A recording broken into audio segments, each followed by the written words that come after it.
Maybe movies. Hello, ladies and gentlemen, and welcome back to Midafternoon Microaggressions, where this time I'm going to shit on your clothes. I'm not going to say what he said. I'm not. Probably for the best. Hello there. Sorry, welcome back to Maybe Movies. My name is Max. Oh, my name is Sam. I should really say welcome back to the delirium sick ward, as we appear to be full of ills at the moment. Unfortunately, yeah. Do you think it's revenge for not granting amnesty to hello. Uh-huh. Can you feel a distinct chill? It does feel a tad frosty over there. I mean, I think the honeymoon's over. I think you might be right. If you need to talk, buddy, just, you know where we are. Thank you for joining us again, and also, as always, thank you for checking out the channel in general and supporting us. And if you do enjoy what we do here, then please do like, share, subscribe, and all of the rest. I do apologise for the voice. There's nothing much more I can do about it at the moment. Yes, we are both a tad under the weather at the moment. Just a tad. Yeah, you'd think that, being separated from the rest of you and your horrible germs, that we'd be safe. You'd think, wouldn't you? Well, it had to catch up with us eventually. Yes. So, this is part 2 of our Spring Shrieker, which sees us getting footloose and fancy-free with a fiend without a face. And, of course, revisiting an 80s classic in Critters. So last week, if you missed it, we created Critters from Outer Space, which saw the Kreitz crash landing in 1950s Canada. That went surprisingly well, I think. It did. And so now we're on the flip side of that, which is invisible mental vampires in small town Kansas in the 1980s. Yeah. So we can jump straight in. I don't think we've got anything else. Well, no, there are a couple of details we need to hash before we start. When I say that, I mean jump straight into pre-production. Oh yeah, absolutely. Sorry. Is what I meant. We've already brought over Professor Walgate, so that's one part of our situation kind of resolved. It is. More importantly, I'm on 4 stars. Ooh, I'm on 7. Goodness me.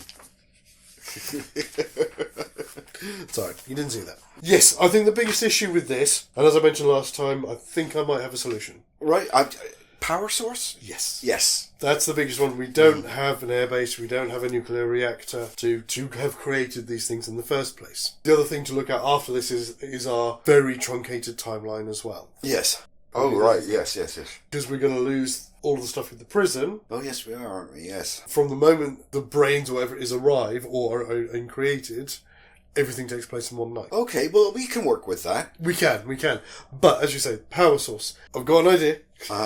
It's not an original idea. I'm stealing from another film. But it may serve our purposes. Have you seen Living Dead at the Manchester Morgue? I have, but not for a very long time. It's been a good 20 years. What I thought we could do is, again, as this is a homage to B-movie horrors, it also kind of fits that we can poach something from a different film. Yes. What appears to cause it is these experimental farming machines that are designed to increase the yield of the crops, and they do so by emitting ultrasonic radiation. This works solely by ultrasonic radiation. Oh, right, okay.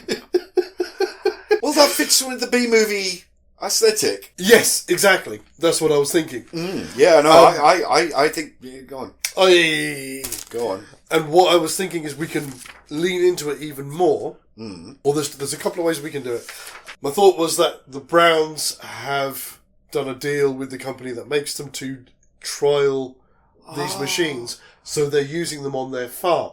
Which explains why the brains are attracted to the farm. Exactly. That works on multiple levels. Layers, baby! Exactly, absolutely. That's like an onion! I didn't know whether we wanted to be, it's just the machines themselves that cause it, and I thought we could tie this into the bit in Critters where Brad and his dad go out after they see the ship and they find the dead cow. Yeah. What we have is there's a storm and one of them gets struck by lightning. Right. And that's what causes the power When boost. you say one of them, you mean one of the pieces of machinery? Yes. Yeah, okay, yeah. And that's what causes the boost in power that ends up creating the brains. Oh, that's...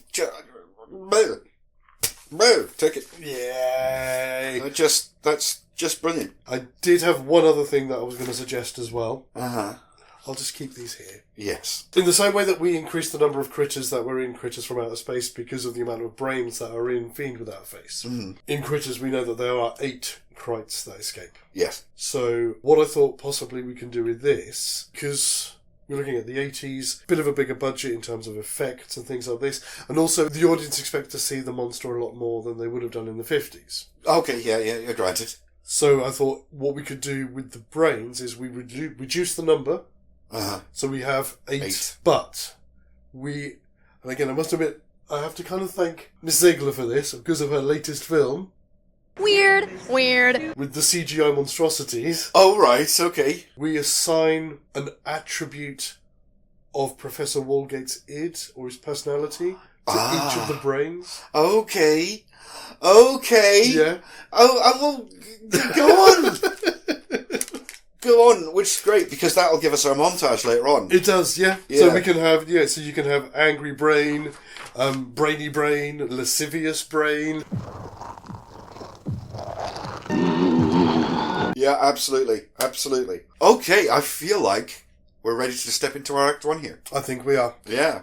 So all of this is done in pre-production, so we still have our Because movie if we need it. So again, it's going to be a slightly shorter film, because we're not going to have the 5 minutes or so at the beginning at the prison asteroid. Mm-hmm. We will simply begin with the opening scenes on the farm. Breakfast, Yeah. Charlie, all of that stuff, blowing stuff up. Do we want to do, again, as a bit of a nod in the same way that, there's little kind of nods in the film to things like Gremlins and things like that. We can do a nod to another 80s film in that, as well as working on the farm, there's a bit of a Marty Doc Brown relationship between Charlie and Professor Walgate. Great Scott! Well, I was wondering if somehow Charlie was involved in Walgate's experiment. Yeah, because we haven't got a Barbara to be his amanuensis. In the same way that Pierce Brosnan uses Jeff Fahey in The Lawnmower Man. It's like, if I can elevate this simple mind, then I can do extraordinary things. Yes. Yeah? Oh, yes. All right, yeah, okay. Yeah. Maybe that's why Charlie's late in the morning. I don't know. I mean, because it's kind of nice having Charlie wake up in the prison, in the jail cell, because it gives us meeting the cops and stuff. Well, we can still do that, because we can drop in a line from Harv when he says you need to get to your job and stay away from that mad professor. Because it could have been the night before he'd gone to the professor's, and then after, on his way home, he'd had a few to drink, and that's what ended up in jail. Yeah. So we can still do both. We can still seed that in there at the start of Act 1. Yeah, because the doc's experiments are making the voices in his fillings go absolutely crazy. Yes, of course. Yeah, perfect. Yeah. Perfect. This is going to be another one where Act 1 is going to be over like that. Because we called it with when Jeff gets killed. So everything during the day... Nothing's going to change. Well, I was going to say, should we take the opportunity to introduce the Professor in Act 1 so that we don't have him come out of left field in Act 2 later on? We'll have to insert something to replace those missing minutes from the start of the film. Yeah. So how do we want to do that? It could be something as simple, because obviously Charlie spends most of the day working on the farm. So maybe the Professor stops by the farm to remind Charlie of their session tonight or something. Yeah, I mean, because I did think at one point, but then it felt like it was stretching the idea too far, that the Professor had some kind of hand in creating these machines. We could go there. But then again, it kind of undermines the need for the machines connecting it to him, because he could just have one at his house. No, you're right. It's too trite, isn't it? Yeah. Yeah, it's too trite. Yeah, let's have them be totally separate things. We could have them to be totally separate things, but there's no reason why he couldn't stop by. And comment on the impressive technology and... Exactly. Is that a pneumatic atomic wizard? Exactly. Oh, I think I studied one. I studied one of those back at Harvard or something. Yeah. Some technobabble, just to put him in the same place. So, as you say, we've established him. Yeah, maybe when I was a young man studying at university, I knew a young fellow who was researching ultrasonic radiation. Ultrasonic radiation. Exactly. I wonder if it's based on his work. Blah, blah, blah, blah. Just a little bit of... And that kind of, interesting, and that kind of that slightly too long look at the machines out in the field as he gets back on his bike or whatever and heads off. And also, again, at the same point, if Charlie's at the farm at the same time. Don't forget, we've got another session this evening, Charlie. Yeah, that's what I was thinking. You Yeah. said, yeah. So actually, hang on a minute. Before we go further, are we saying it's the Doctor's fault? Like he does something to... Nah, it's too much. Well, you just said that he does something to one of the machines. Puts a lightning rod on one of them or something like that to draw in... I don't know. No, that feels like... Again, it feels like we're... I think we can step a little bit towards that, but yeah, I think having him... I think maybe he might try and ask something about the frequency that they operate on. So that he can try to tap into them. Exactly, yeah. Okay, yeah. Yeah, that's a nice compromise. And then, of course, we get, which I'd forgotten about with this film, our kind of cameo role from Billy Zane. Hello. Yes, a very young Billy Zane there. But yeah, so the Professor goes back, but because of the things that happen with the slingshot and everything, Charlie forgets about his appointment. And that's why the Professor goes ahead and does it himself. Right, yes, okay, yep. Yeah? Yeah, that's good. Damn that man, he's so unreliable. If you want to get anything done, you'll have to do it yourself. Fine. I'll do it myself. I mean, I don't know, we don't have to go that far into it, because I'm assuming the actor who played Professor Walgate in Painted Without a Face, we're not going to have him in this.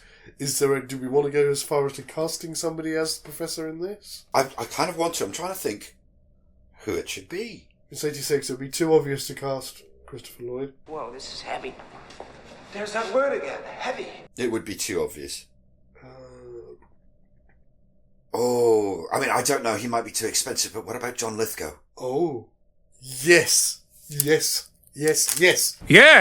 Oh, right. Oh, Okay. I like that. John Lithgow does crazy. He does a great crazy. You'll see why, but that will have to be in Act 2. Okay. Because I had an idea, but we'll come to that in Act 2. Did we get a dead cow? No, we because don't. what I was going to replace that with is they go out to investigate the machinery. the machinery that's been struck by lightning. Right, okay. And, that's acting a bit weird. Oh, better not get too close to it. It might... I don't think there needs to be a downpour. It's just an electrical storm. Yeah? So we get some lovely shots of that big wide open Kansas sky with lightning flashes in the clouds overhead. Yeah. We still get the stuff with April and Steve, isn't it? Steve, going yeah. out to the barn, and Brad obviously spying on them and then getting caught in the tree. But I think that's a lovely moment between him and his dad. It is a great moment, yeah. And then, they both spot the lightning bolt strike the machine and there's sparking and stuff, so they go out and investigate that. Absolutely. Meanwhile, we still get the stuff with Jeff. Yep. I did wonder as well, is as the brains get closer to the source of the radiation, that's what makes them more visible? Yes, that works. That excuses... So we will have them invisible for the first few scenes, but eventually they'll become visible. Yeah. As they approach the farm. Because I didn't know whether as well, because the other way we could have done it would be when they feed, it's like when they get glutted with the brains and stuff, they temporarily become visible until they've digested it. I like that, that's even better. Yeah. Yeah. So we get the stuff with Jeff where he gets run off the road, which I did notice there's a little bit of a plot, it's not a plot hole, but in the original film, when the bounty hunters arrive and you see them coming up and they cross the road to find the car, a car drives past them. So that means a car has driven straight past them, ignored the sheriff's vehicle down in the ditch. Oh, and right. just kept going. Oh, yeah. Sorry, getting distracted. Yeah. But yeah, so we still get... Jeff gets... Yeah, absolutely, yeah. The whole 9 yards. Which is where, I think that's about where we called... It's more or less our act there, isn't it? And the next act is going to get tricksy. Quite possibly. But you'll have to find out. Well, in a moment, actually. In a very brief moment. Yeah, this is where it gets a little bit tricky. There's quite a bit of action that takes place in town. There is, in the original film. I had half an idea for this. It needs a bit of fleshing out. Right. And that's why I really liked your suggestion of John Lithgow as the Professor. Oh, right, okay. What if, when the brains feed, because we're assigning elements of personality to each of the brains, yeah. but they're still connected to the Professor, so when they feed, it causes him to fill up with that particular emotion. Oh, right, okay. So when Angry Brain feeds, he fills up with this almost superhuman rage. So we've got this mad scientist going on a bit of a rampage through town. Yeah. Okay. That would replace the bounty hunters causing havoc. He's real. God, yeah. He's probably figured out where they're probably heading. So what I was thinking is, what you'd have to have is his house. Whose house? is it might be the other side of town, but there is a direct line across country that the brains can follow, but he ends up taking the circuitous route through town. Right, yeah. Okay? Obviously, where we want to bring in Charlie with this as well, or do we just have him, like in Critters, he picks up Charlie along the way, we'll do a bit in the bar, and that's when Charlie starts following him. Yes. Yes! I think the second one there, I think is the better one, yeah. Fantastic. So we don't have eyes at the window. Right, shall we say, because we want to keep things relatively the same, shall we say things like the phone lines are dead because of the storm? All the brains killed them. They're intelligent. Well, that's true. Yeah, right. Yeah. I mean, either way. No. I mean, we could still technically have eyes at the window, because if one of the brains has recently fed, it shows up, you see the eyes, and then it just goes invisible again. Yes, and then by the time somebody looks out the window, there's nothing there. Yeah, that's nice, yes. Obviously, we get the stuff with trying to find Chewie. Yes. Yes! Because Chewie's always getting into trouble. Power lines down, and then we get the power cut. Because the other thing we have to remember as well with these is, again, even if we can't see them, we can hear them. Yeah, of course, yes. Then That wonderful sound effect. Yeah. The next bit that I think we need to have a look at is basement attack. Because these things are a lot more lethal when they attack. Yes, they are. Are we losing Jeff, or how do we keep Jeff alive? Well, either we lose Jake. Jake. That is Jake. Jeff is the cop. It was the cop, wasn't it? Yeah. Either we lose Jake, or Brad successfully rushes down the stairs and helps his dad. Well, yes, he pulls himself away from Mum's grip. I feel like I'm not quite ready to kill that many people yet. I don't know, because you're right, the brains are a lot more lethal. When they hit, they hit. They hit hard, don't they? We could keep him alive by saying that the brain that's in basement is Joker brain, playing practical jokes. Oh, right. Okay, he's playing with his food. Yeah. Yes! That gives enough time for, as you say, for Brad to react and get down there. Yeah. And drag him out. That gets us past the basement attack. Obviously, the car won't be able to start because the brains will have done their business with the engine. Exactly. We lose Steve. This Yes. is one of the reasons I didn't want to take Jake so quickly, Of because course. we're totally losing Steve. So this could be lascivious brain. Yeah, being all creepy. Being creepy, yeah. Oh, that's horrible. So you get this horrible tentacles trying to get up April's trouser leg and stuff. Oh, no. Sorry. Oh, Yeah. sorry, guys. How do we want to do this then with the firecrackers? Because obviously the brains don't have a mouth. Exactly what I was thinking. Well, that doesn't stop them from being blown up, though, does it? No, it doesn't. Are we okay with blowing one up at this point? I think we are. I think so. Yeah. We've still got 7 more. Exactly. But let's blow it up. We'll get a lovely splatter effect. Yes, splatter effect would be brilliant. What kind of effect do we think that this is going to have on the Professor? The clutching of the head and the running around and screaming and, oh my god, my brain is, I don't know, melting, my brain is... And maybe we get some fluid running out of his ear or something like that. Yeah, something like horrible. that, yeah. By which point, so this is going to bring him into town. Does this bring us up to church? That brings us up to church, yeah. So he's going to have a moment, he's going to freak out all the ladies. Oh, yeah. Oh, God, yeah. That's going to be horrible. And they have to drive him away. Yeah. Then we go back to the farm, and we've got to get out of here. I gotta get out of here. And they try to get to Steve's car, but of course it's occupied. By, technical brain? I don't know. Yes, it would be technical brain, because he's going to be pulling out the wire. Pulling out the wire, trying to rewire everything, yeah. Yeah. I mean, if we want to have a little bit of silliness here, Uh-huh. it's pulled out loads of stuff.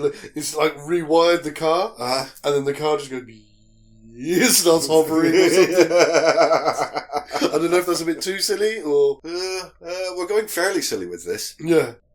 It is a bit of a Back to the Future moment. Where we're going, we don't need roads.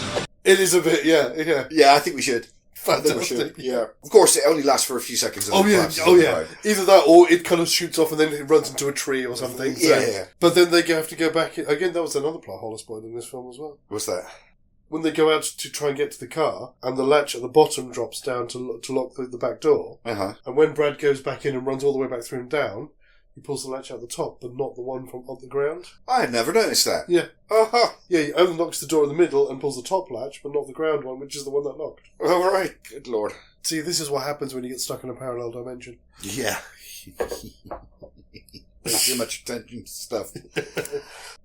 Brad to the rescue. Yep. And then we're at the bowling alley, aren't we? Yes, we are. So they kind of get back into the house with the brains, by which point, I think at this point, certainly, we are visible brains by this point. Oh, absolutely, yes. Because we can still have out maybe a couple of cutaways during this act of the machine still sparking and stuff and running haywire. Maybe it's starting to glow inside. I was just about to say that. Yeah.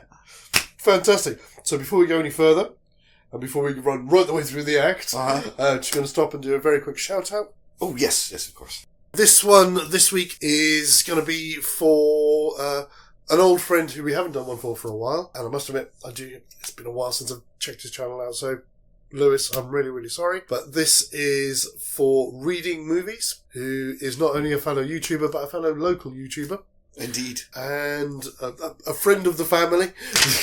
Hey, buddy. How's it going? So this is for Lewis and his channel Reading Movies, which is all about the, unfortunately, somewhat dying world of movie novelizations. Lewis has a massive and an ever-growing collection Indeed. of movie novelizations. And it's a look at, what you used to get, the genre of fiction itself, and ultimately, unfortunately, how it's kind of dying. It seems like back in the day, a lot of the time, whoever would be writing the novelizations would get an early draft of the script. You'd get a different experience of a particular movie or story, or the story, from what you finally get to see on screen. Whereas now, as everything seems to be these days, everything's a bit homogenized. What you get in print is no different to what you see on screen, which is a shame. It is a bit, yes. But it's a great channel, doing great things, so do go and check him out, and as always, there'll be a link in the description below, and somewhere up here in the corner as well. Keep up the great work, and as I've said many times before, there is a space on the sofa for you as and when you're ready. Yes. Join us.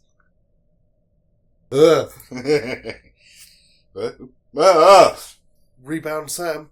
No. No. No. Anyway. Yes.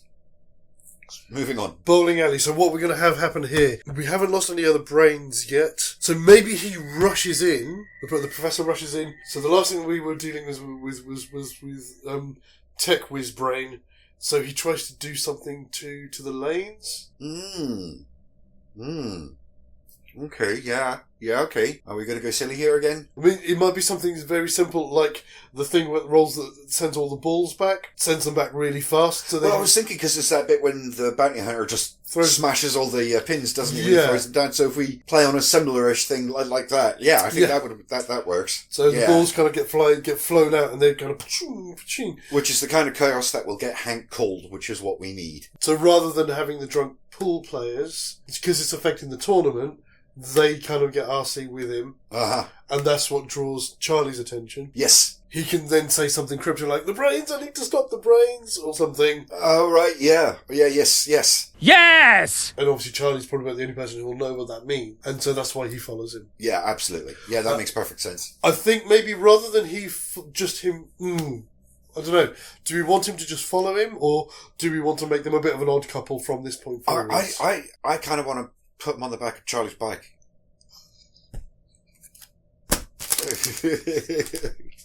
Yeah. Just imagine Charlie trundling through the dark night, wobbling backwards and forwards with the screaming lunatic behind him. Yeah, absolutely, yeah. Especially if it's John Lithgow, because he's not a small man. No, he's not. No.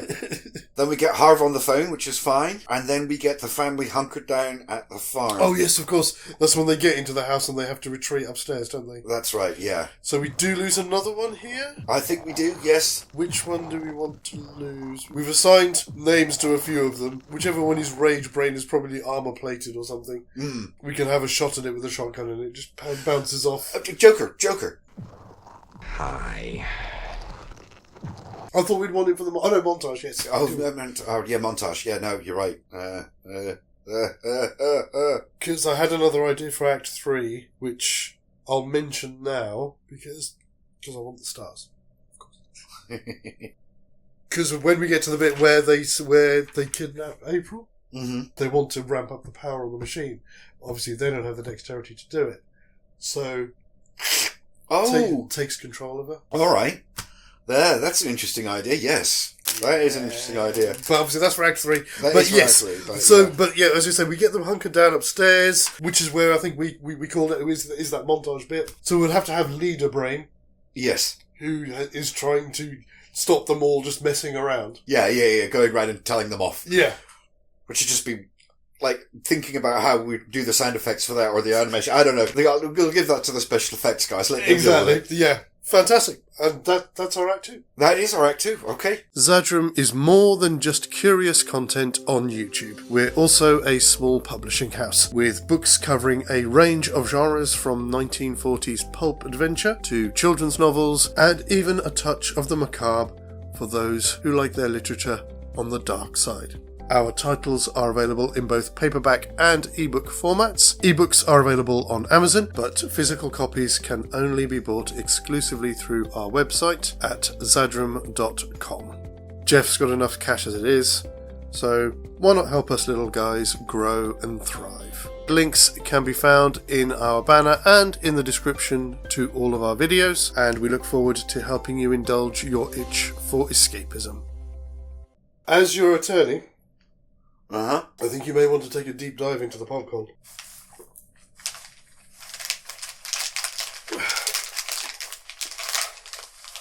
Whoa. Mini eggs! Oh, awesome. Oh, orange mini eggs. That's typical, isn't it? They starve us off popcorn and then give us mini eggs a week after Easter. Well, at least they made the effort. This is true. I'm not sure where this is going.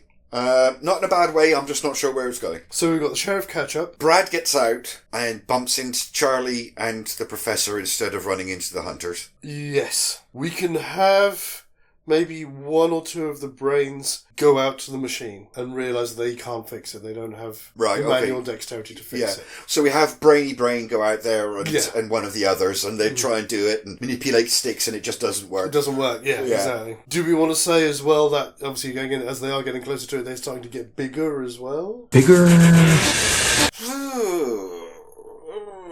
Well, I know it's not really in there. I don't know. I feel like they're nasty enough as it is. Okay, Yeah. that's fine. This is where it starts to go a little bit wobbly, because obviously in the original film, the hunters could come along and start shooting things up. We've got Harv on his way. How do we want to do this? Because in the film, they're running out of ammunition for the shotgun. Well, they do, don't they? Because we have Mom turns badass, doesn't she? Yeah, she does, yeah. I think the family themselves are going to have to do something. Jake just arm up with whatever tools they can find and start... Yeah, like kitchen knives or whatever. Or pitchfork or baseball bat or... Yeah, something like that. I think we're going to have Jake get a bit more fucked up than he does. I mean, we can have fun with Brad and his slingshot here. He's a bit lethal with his slingshot, isn't he? Yeah, because that was underused in Critters. That's a good point.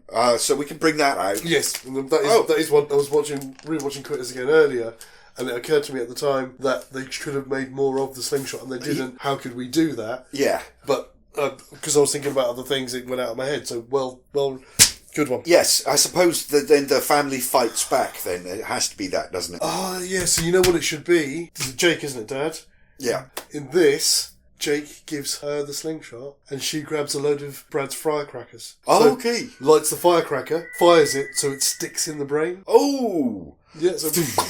yeah. So more explodey brains. The doctor goes a little bit mental. Yes. Alright, we've got to pull this together. Oh, no, it doesn't matter, because they're going to kidnap April. We don't have to pull it together. Alright, we just have to decide how this happens. Harv arrives, which brings an extra weapon into the situation. It does. Evens the odds a little bit more. By this point as well, certainly all of the brains are visible. So let me think. Sheriff arrives out the window. Harv rushes into the house. Is confronted with Angry Brain. Mm-hmm. He takes a shot at it. It bounces off it. Right, yeah. And then its tentacle wraps up and grabs him and slings him out the window. Oh, okay. So we get that rather than one of the bounty hunters throwing him out the window. Oh, right, I see what you mean. It's the brain that throws him out, so we still get the same scene. If we're going to do that, I think maybe we should make the brains grow, because they're a little bit small. Yes. At the beginning. We'd need to make them 2 or 3 times bigger to make that look a bit more realistic. Oh, okay. Certainly have that for Rage Brain. The angrier it gets, the bigger it gets. Oh, yeah, he's hulking out. Yeah, exactly, yeah. Yeah, nice.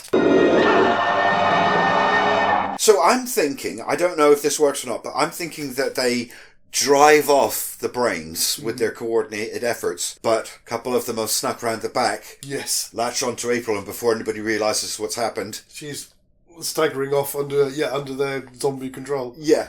Fantastic. Yes. Yes! Brad jumps on his bike and chases after them, doesn't he? Yes. Yes! And so the others are like, well, And we have then, to. and then everybody follows up in the cop's car, don't they? In the Harvest car. So if you want to kind of make it almost full circle with something that we did in Act 2, in amongst all of this stuff and part of kind of almost like a distraction, if you like, to give the brains a chance to grab hold of April, they fuck up Harv's car as well. But because the professor is still intrinsically linked to them, he basically does what the brainy brain does. So we get Harv's becomes a hover car. So they chase after them in the hover vehicle. You know what? That's a good payoff. Yeah. Take it. Yeah. Take it. That's a good payoff. And it's something completely new. Yeah. Yeah. Yeah. Okay. Yeah. Yeah. Which takes us back out into the field. Our climax, whatever we want it to be. So we've got Brainy Brain latched onto the back of April. Yeah. Mechanically driving her like a power loader. Exactly. With Tech Brain instructing him on what needs to be done. Yeah. Which is what we want. So there was 8 originally. We've lost, 3? Yeah. 4 maybe by this point. So those 2. So we say we've got 3 others performing a perimeter to stop them from getting to it. Yeah. So the thing that we have to decide here as well, which we should have really set up in Act 1, is how many machines are there? Oh. Does it matter? Does it matter? Because I thought it was just one of them that was affected. Oh yes, of course. Because my thinking was if they take out this machine, but if we have more of them, then they might try and get to another one. Yeah. So maybe that's, again, it's an extra payoff for having the hover car. They have to drop them off to blow up each of the machines. Okay.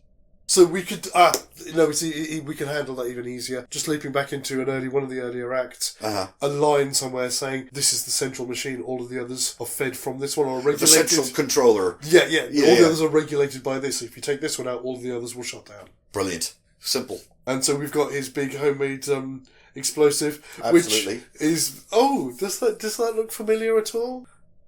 I was looking at that. The big homemade explosive looks very similar to the pipe bombs that Reese makes in Terminator. Ha! You never know. It could well be. Blow up the controller. How do we not kill April? Ooh. Do we just have a miraculous survival? So how about this? I don't know how we're going to... It might need a bit of work. Brad's trying to get the thing lit. He's struggling to get the thing lit. The professor takes the bomb from him and tries to reason with the brains and offers himself. Sacrifices himself in place of April. Oh, I like that. Yes, and that does kind of play like the professor's attempt to sacrifice himself in the original film as well. Exactly. Yeah. Okay. Yeah. Yeah. Maybe he tries to reason with them that you're trying to perform a heart surgery with the janitor. Yes. And it's a complete insult to April, but yeah, they're arrogant enough, to go, okay, I've got the hands to do what you want me to do. Yep. So they release her. So then the family can grab April, pull her out the way. They try and take over him, but he's got the bomb in his pocket.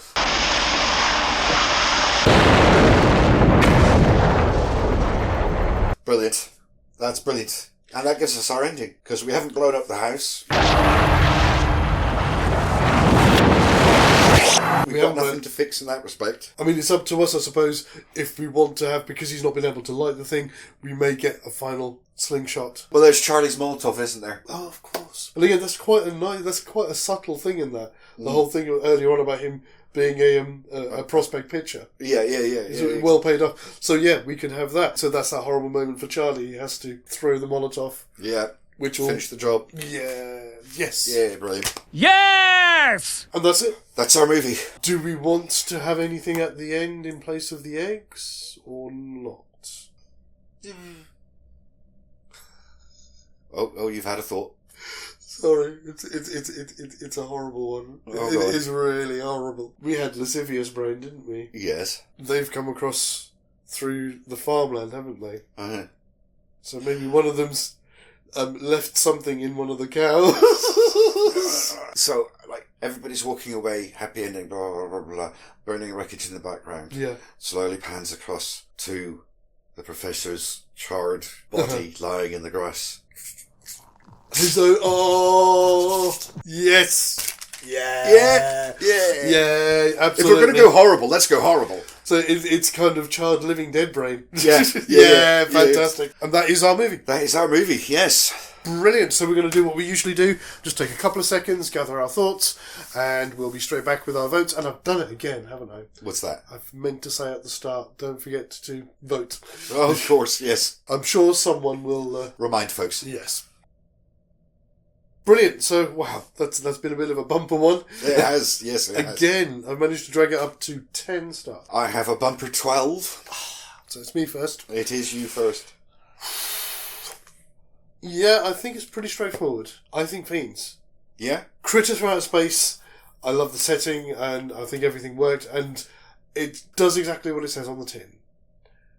But it's a little by the numbers. Okay, yeah, I see what you're saying. I've always thought that the brains from Fiends from outer space are such a fascinating and unique monster. Oh, yes. And being able to give them a bit of an 80s dust-off and makeover is always going to work well. I think we've done that here. We've brought something new to it and still kept in the style of both the creatures themselves and also of the Critters films. Yes. So I think there's a nice marriage there between the two. So it's an easy choice for me. Fiends would be my choice for this month's maybe movie. See, this is really interesting because I was genuinely I'm not sure which one I thought the best of. I think they're kind of equal in my brain, but you've just made some really good points. So I think I'm going to have to agree with you. I think Fiends is the winner. Fantastic. So that's what we think. Mm-hmm. But now, more importantly, what do you think? So please have a look over this episode, have a look over last week's, and you can cast your votes in all of our usual places. So it will be running on the Xadrum Instagram story for the next 24 hours. It will also be on our community tab and on the Xadrum Twitter account as well, our pinned post on there. And we'll be running those through until midday next Wednesday. That's going to be midday UK time, don't forget. Any votes up until then will be counted. Any votes after then, won't be. And at our episode in May, we will announce which one is our maybe movie, our Spring Shrieker maybe movie for April 2025. We will be back, as I say, with another one of these in some shape or form next month. Something will be on the channel next week. So until then, as always, have a great weekend. Have a brilliant start to next week. Look after yourselves and one another. And we'll see you soon. Yes. So get voting, folks. We want to hear from you. And as always, TTFN. What do we do with... We should just throw them back in the void or what? Yes, let's do that. That sounds like a brilliant idea. I mean, I don't know what are we going to do next? Light bulb. Ba ba ba ba ba ba ba ba ba ba ba ba ba ba.